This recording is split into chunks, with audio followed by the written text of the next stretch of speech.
You're at a camp. What are you doing? I'm at a Christian running camp up here in the mountains of Colorado. It's called Camp Isaiah. I'm not a runner myself too much, but I am trying to get in shape just a little bit. But I'm up here just kind of teaching the Bible lessons throughout the camp. So each day we'll do a devotional and things. So I'm kind of out of the musician mode and more so in just the teaching mode of, digging into scripture. So it's been pretty cool. I love it. I'm absolutely excited about it. Now, if I remember correctly, and I might be wrong because I've been wrong before once, are you with your son this week? I am with my son this week. I brought him up here with me, actually. The minimum age is 12, but I snuck him in. He's 11. So he came up here for the first time, get a chance to experience the mountains. And it's so gorgeous up here. God's beauty is just amazing. Like all the wildlife that's out here. I mean, deer and moose and ground squirrels and all that other stuff. There's mountain lions up here. Hopefully we don't see any of those, though. Yeah. While you're hunting for Wi-Fi, maybe a mountain lion's hunting for you. Hey, you might have something you want to talk to us about today, but I would just love your perspective on the difference you're seeing between your regular day-to-day life and what kind of gorgeous creation you see around you as you look outside your windows. What's the biggest thing that comes to mind when you look outside and you see all that God's made? Man, I just see it as I realize how small and minuscule I am. Being up here next to these massive mountains, like I really wish I could show you how amazing it is. Even video wouldn't even describe it. Sure. I mean, there's trees that are massive up here. We're up here actually. Really kind of close to the tree line. We're hiking up the mountain, and I mean, we're so high the trees don't grow. I mean, we're at 9,000 feet now. Tomorrow we'll be up at 11,500 feet. It's incredible. Yeah, no doubt it is. Well, man, there's snow on the mountain still right now. There's aspen trees, and it's just incredible. The streams that are running through it, the small little tiny trout that are there, you're just knowing that God created all of this. In fact, that's what we were talking about in our lesson in our devotion earlier today, just about God's creation, and then we talked about Adam and Eve and the Garden of Eden, and even still looking at this and knowing that it's this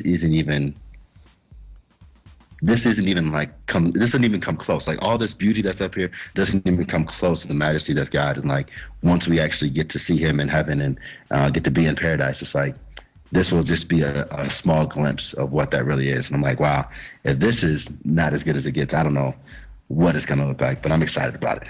Absolutely.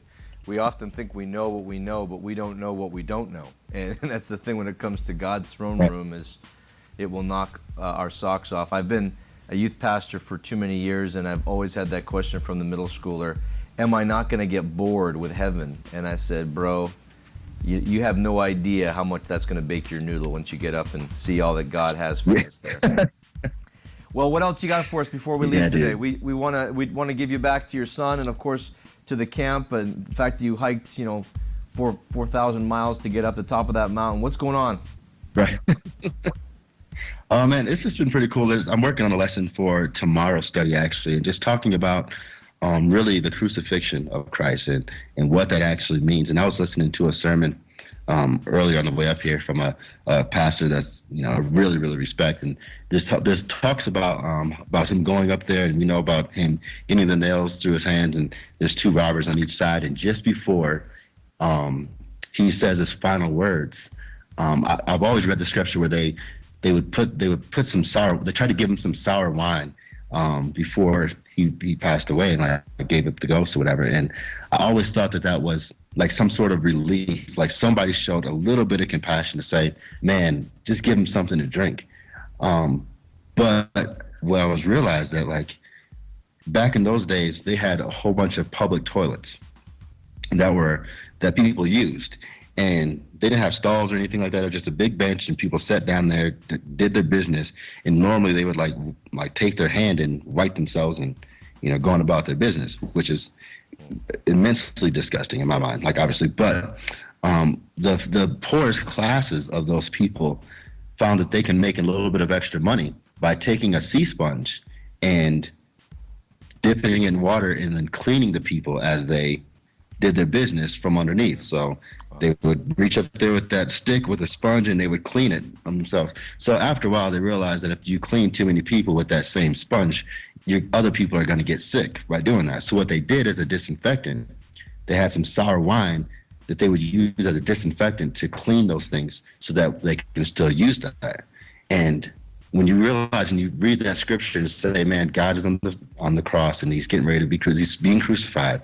And the final thing that they do before he says it is finished is they take that sponge that they're using to clean the crap off of all of our mess with that sour wine on it and put it to his mouth. And that's like the final taste he had in his mouth of us as he went to the cross.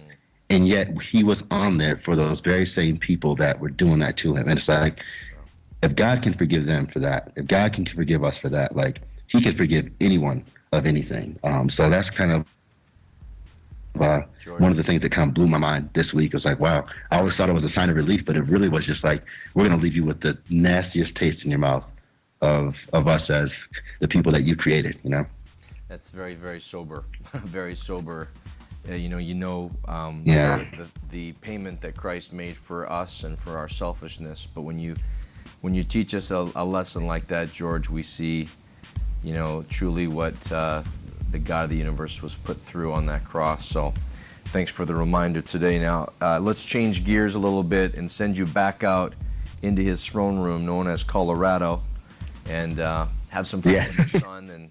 And I'm hoping next time I see you, you'll be able to run like a marathon. You'll be in such good shape.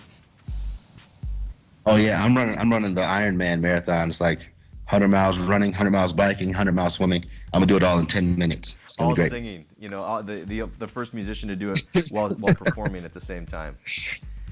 Okay, bro. Right. Well, thanks so much for joining us. Have a great week. We'll talk to you again soon. All right, man. Take care. See you next week. All right. Take care. Right.